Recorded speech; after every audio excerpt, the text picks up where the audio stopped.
Hola, bienvenidos to another episode of the Doodle Droid. Today we're going to be drawing a record player, a vinyl record player. It's an old school way of listening to music. And we're going to start out by drawing a big sideways rectangle, like a stick of gum.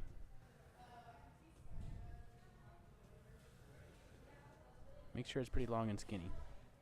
Then on top of that, we'll put a trapezoid. So I'm going to put two diagonal lines connected by a horizontal line.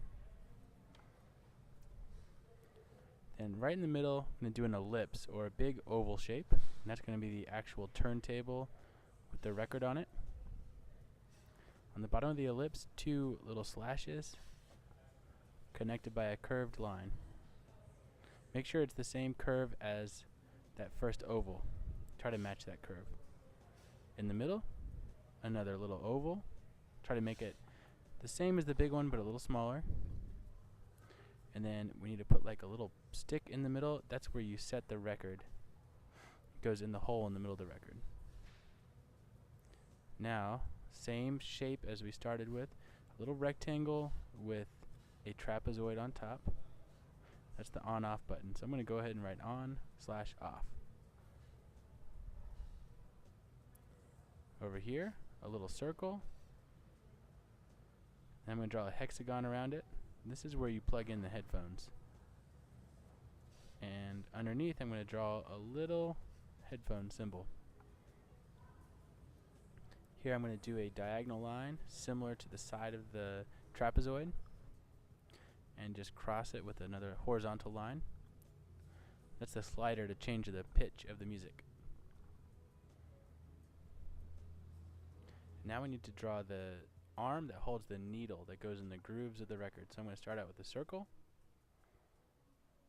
two lines going off the circle up towards the top corner of the paper, and connect those with a curved line. So I have a cylinder now.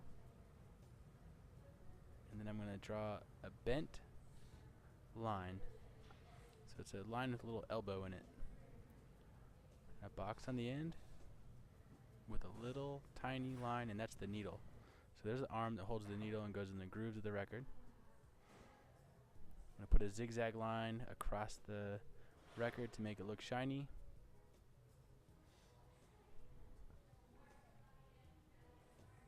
And then we need the speed control. So I'm going to draw a trapezoid over here and put two lines on it. Those are some buttons. And we can put 30 and 45, and that'll be the thing that changes the speed for the records. And now, as an extra little detail, we'll put the cover, or the plastic clear top for the record player. So I put two rectangles with some circles inside of them, and then a big rounded square up top. So I'm drawing the record player like the cover's lifted up. And after drawing that rounded square, I'm going to go back inside and draw just a little bit smaller square inside of it. And there we go. Thanks for drawing with me.